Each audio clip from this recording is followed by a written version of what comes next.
You might have heard the term inner groins used a lot in yoga. We squeeze our inner groins a lot in our daily life when we cross the legs, when we sit, and they tend to be bound up. Sometimes even we slouch forward and push the inner groins forward just from habits that we have.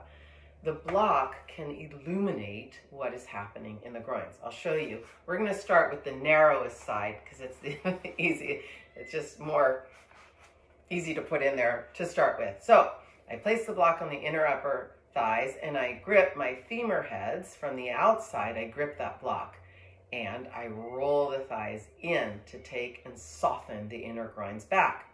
Now, if I'm holding and I do some arm work, and all of a sudden I look down and I see that that block is pushed forward, I know that I tend to push with my groins.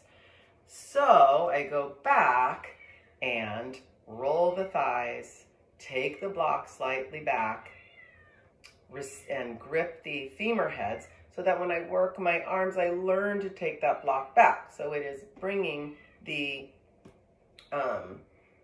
invisibility, in a sense, of the inner groins to light. It's clarifying, yeah?